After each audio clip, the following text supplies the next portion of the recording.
Good day to all the listeners. The topic of this presentation is the world after World War I and the footsteps towards the Second World War. The advent of World War I served as a harbinger for change in multiple sectors of human existence. The social, economic, and political dynamics changed in many countries both intrinsically and internationally. The prestige of pre-war powers were thrown into disarray, and countries on all sides moved towards a more autarkic and nationalistic mindset and polity. In a sense, the dust of World War I had not yet settled before the cries of injustice and revolution were heard once again. Cries to correct the wrongs the victors imposed, and internal cries to safeguard national pride and culture. Soon the cries changed to the beating of war drums, and the drums often sounded off a distinctively German cadence. The world had a much different appearance prior to 1914 and prior to the First World War. Agriculture was the major sector of employment. Communities were predominantly small and rural in nature, and governments were not preoccupied with the economics of a country. This allowed the flourishing of a free economy based upon a gold standard in Europe. Money at the time held a degree of intrinsic value because it was backed up by a gold equivalent. International trade was more transparent and easy, and the internal exchange rate was relatively stable due to the existence of a gold standard. The government's main concern was to keep tax rates low, and political nationalism was not an ideology much practiced. Territorial demarcations were not without their respective intermittent hostile flare-ups, but an international order was maintained as the powers of Europe lay in a stable yet precarious quiescent state, the exception being an increasingly hostile situation in the Balkans. This culminated in the assassination of the Archduke Franz Ferdinand in 1914, as well as his wife Sophie, by a Serbian nationalist called Gavrilo Princip. He was a Serbian nationalist and a member of Mlade Bosnia, or Young Bosnia, which was affiliated with the armed group called the Unification of Death, also known as the Black Hand. This Serbian nationalist was part of a group and part of a movement that was disconcerted with the fact that the Habsburg Empire had annexed Bosnia-Herzegovina from the former Ottoman rule. They believed that Bosnia and Herzegovina should be an independent Serbian state, and therefore the assassination was an attempt to destabilize the status quo, and that is exactly what it did. These aforementioned factors are well worth mentioning, as it was the breakdown of these fundamental precepts that in many ways perpetuated political tensions and hostilities between the players that then culminated in the First World War. After the First World War, major pre-war powers, namely Austria-Hungary, Russia, Germany, and the Turkish Ottoman Empire, were reshaped. Masses of people found themselves in a socio-political maelstrom, with the bonds of political order elusive and the fervor of national independence rife. They found themselves governed by Rush dictatorships that pushed an autarkic policy of nationalism. New independent nations arose out of the dust of the First World War. Yugoslavia, Czechoslovakia, Poland, Finland, and the Baltic states had become independent nations, now thrust into self-governance. Appeals for self-determination and independence were promoted and advocated by then-President of the United States, Woodrow Wilson. These calls were welcomed by previously suppressed ethnic minorities, and ethnic tensions in Europe were rapidly ignited. This caused an increasing presence of politically unstable governments in an already volatile European political arena. Large territorial losses were also consequent of the war, with Austria relinquishing a third of its income and a quarter of its population. The Germans also lost significantly in terms of territory and population, with approximately 13% of German territory and 10% of Germany's population being lost. Russia too lost large territorial influence such as Poland, Finland, and lands along the Baltic Sea. Russia was also going through the throes of the Communist Revolution, with Bolshevism coming into power under the leadership of the Marxist Leon Trotsky, or Lev Davidovich Bronstein, and Vladimir Lenin, or Vladimir Ilyich Lenin Ulyanov. The Allied victors of the war met in Paris and signed the arguably imprudent Treaty of Versailles in 1919. Around the same time, a bastion of Europe's pre-war economic prosperity and freedom, the aforementioned gold standard, was now abandoned to float the post-war economies of ravaged nations.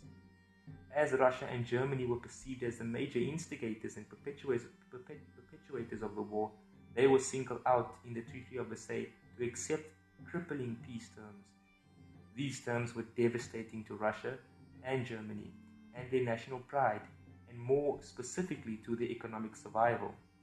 The Germans were obliged to pay back unrealistically hefty reparation payments that amounted to some 132 billion golden marks. The already exhausted German economy could simply not withstand such demands.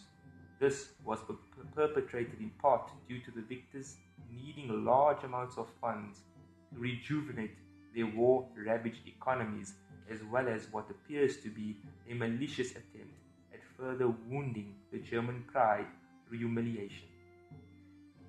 A compounding insult to Germany was the occupation of its industrial heartland, the Ruhr, by French troops, which further dampened their potential for economic recovery and deepened their patriotic anger. These measures also served to prevent the German threat from ever resurfacing to destabilize international order once again. This left the German populace angry, with growing and unifying resentment amongst German society. This paved the way for the fall of the precocious Social Democratic Weimar Republic and the rise to power of right-wing groups characterized by figures such as Adolf Hitler. Slowly but surely, fascism, communism, and socialism started to grow in these former ravaged lands of the First World War. In Russia, for example, the Communist Revolution took place in 1917, with the Bolsheviks being instrumental in the forming of the Red Army and the eradication of the former Tsars. Civil war broke out between the communists and the pro-Tsarists, known as the White Army. Well into the 1920s, the Soviet government was rife with dissent, and the rise of Joseph Stalin brought further political tensions to the Russian political order, further threatening international confidence in Russia as a politically stable international player. This occurred while the victors, France, Britain, and Italy, struggled to repair and rebuild their war-damaged empires, leaving no tangible reserve to maintain international peace and order in Europe. Germany sought closer ties with Russia to subvert the economic suppression brought by the Treaty of Versailles. Germany formed the Rapallo Treaty with the Russian Socialist Federate Soviet Army in April 16, 1922. This treaty marked an agreement by the two sides to forego all claims originating from the war against each other. They agreed to strengthen their economic ties and to work towards strengthening diplomatic relations. This contributed in curtailing Russian and German isolation, and Germany served as a key trading partner to Russia for approximately 10 years. The Germans recognized the new Bolshevik government in Russia, much to the appeasement of the Bolsheviks who were vying for recognition.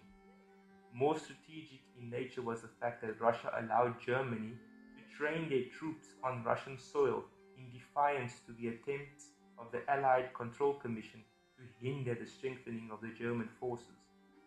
These strategic moves strengthened the national and international momentum of both parties, leaving them less vulnerable to Allied subjugation. Approaching the 1930s, the United States suffered a liquidity crisis in the form of the Wall Street crash of 1929. That was as a result of large-scale speculative investment outweighing actual available goods and trade. The credit bubble burst in 1929, and this set off the road to the Great Economic Depression of 1931. This led to the propulsion of the autarkic economic ideology as nations vied for economic security. The widespread adoption of autarkic economic policies, together with the erosion of free trade as a consequence of abandoning the gold standard, led to nations resorting to a more hostile method of increasing their national economies and honor, a policy of population and territorial expansion through conquest and war. The trumpets of the First World War had hardly softened when German war songs were once more being sung, this time over Polish soil. Through a critical lens, it is clear to appreciate that the disintegration of international order between the two world wars was an almost natural, foreseeable occurrence. The Second World War appears to be as a direct consequence of the first, albeit easy to comprehend the factors constituting the broad strokes leading to the interwar disintegration. I feel the nuances of the wartime events require further study. For instance, the question of who was the exact players in the abolishment of the gold standard, the true aims of Bolshevik Russia, in the process of transfer of power from Pax Britannica to Pax Americana. These questions inspire study to better understand the world we now live in, urging us to seek to understand the empires that evade our eyes. For as Prime Minister Winston Churchill said in 1943, the empires of the future are the empires of the mind.